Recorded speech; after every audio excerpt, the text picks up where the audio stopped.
Hi everyone, welcome to our channel ధర్మ temple tour. గత వీడియోలో చెప్పుకున్నట్లుగా భక్తులు తమ కోరికలను రహస్యంగా స్వామివారి చెవిలో చెప్పుకునే ప్రత్యేకమైన బిక్కవోలు వినాయకుని ఆలయం ఇది. తూర్పుగోదావరి జిల్లాలో కుమారరామ భీమేశ్వర స్వామి కొలువైన పంచారామ క్షేత్రం సామర్లకోట నుండి 17 కిలోమీటర్ల దూరంలోను, మరొక పంచారామ క్షేత్రం ద్రాక్షారామం నుండి 24 కిలోమీటర్ల దూరంలో ఉంటుంది ఈ బిక్కవోలు గ్రామం.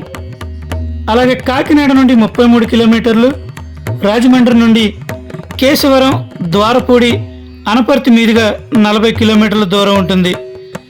అనపర్తి నియోజకవర్గంలో ఉన్న ఈ బిక్కవోలు వినాయకుడిని దర్శించుకునేందుకు 2 తెలుగు రాష్ట్రాల నుండి భక్తులు పెద్ద సంఖ్యలో తరలి వస్తుంటారు. మనసులో అనుకున్న కోరికలను స్వామివారి చెవిలో చెప్పి మొక్కుకుంటే ఖచ్చితంగా నెరవేరుతాయని ఇక్కడ ప్రసిద్ధి. వినాయకుడు విఘ్నాలను తొలగిస్తాడని, అందుకే ఆయన్ని విఘ్నేశ్వరుడు అంటారని అందరికీ తెలుసు. ప్రమది గణాలకు అధిపతి గణపతి. పెద్ద పొట్టతో అంటే ఉదరంతో అలరారుతుంటాడు గనక లంబోదరుడని, మూషికం అంటే ఎలుకను వాహనంగా చేసుకున్నందున మూషిక వాహనుడని, ఏనుగు తల కలిగి ఉండడం వల్ల గజానుడని, ఒక దంతం విరిగి ఉండడం వల్ల ఏకదంతుడని వినాయకుడు ఎందరికో ఇష్టమైన దైవం. దేశ విదేశాల్లో వినాయకుడికి ఎన్నో ఆలయాలు ఉన్నాయి. వాటిల్లో ఎన్నో ప్రత్యేకమైన ఆలయాలు ఉన్నాయి. అలాంటి విశిష్టమైన గణపతి క్షేత్రాలలో ఈ బిక్కవోలు లక్ష్మీ గణపతి క్షేత్రం ఒకటి. స్వామి ఇక్కడ స్వయంభూగా వెలిశారని పురాణాలు చెబుతున్నాయి. ఆంధ్రప్రదేశ్లో చిత్తూరు జిల్లాలో గల కాణిపాకం వినాయకుడు, కోనసీమ జిల్లాలో అయినవిల్లిలో గల శ్రీ సిద్ధి వినాయకుని ఆలయాలతో సరి సమానంగా ప్రసిద్ధి చెందింది ఈ బిక్కవోలు వినాయకుని ఆలయం. తూర్పు చాళుక్యులు వారి పరిపాలనా సమయంలో ఈ ప్రాంతంలో 108 దేవాలయాలు నిర్మించారు. వాటిల్లో 11 అడుగుల ఎత్తైన విగ్రహం కలిగిన ఆలయం ఈ వినాయకునిదే. 9వ శతాబ్దంలో తూర్పు చాళుక్యుల కాలంలో నిర్మించబడిన ఈ ఆలయం తర్వాత వచ్చిన నవాబుల పాలనా కాలంలో భూగర్భంలో శిథిలంగా మారిపోయింది.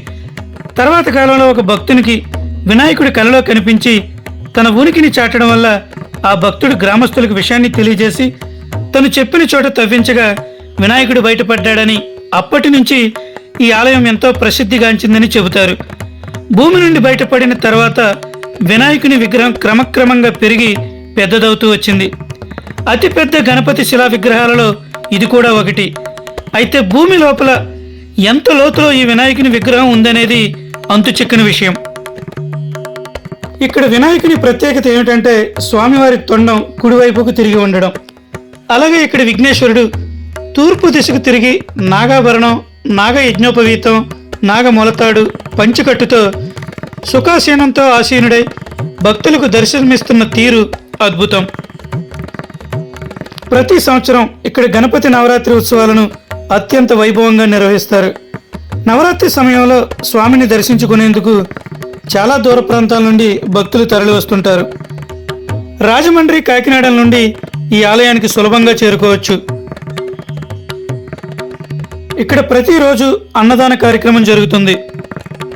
ఉదయం 6 గంటల నుండి మధ్యాహ్నం 1 గంట వరకు, సాయంత్రం 4 గంటల నుండి రాత్రి 8 గంటల వరకు ఈ ఆలయ దర్శన సమయాలు. ఈ వినాయకుని ఆలయానికి దగ్గరలో అదిగో కనిపిస్తున్న ఆ పురాతన మందిరమే శివాలయం. బయటకు వెళ్ళిన తర్వాత ఆ శివాలయం గురించి తెలుసుకుందాం.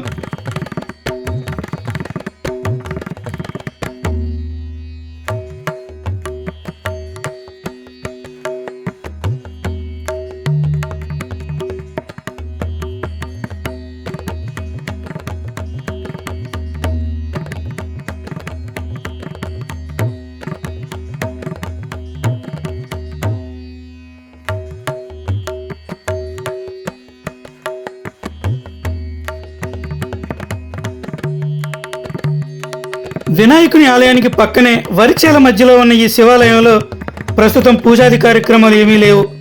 పూర్తిగా మూసివేయబడింది. ఇక్కడికి వెళ్ళడం కూడా నిషేధించబడింది. లోపలికి వెళ్లకుండా ఆలయం చుట్టూ ఫెన్సింగ్ వేయించారు.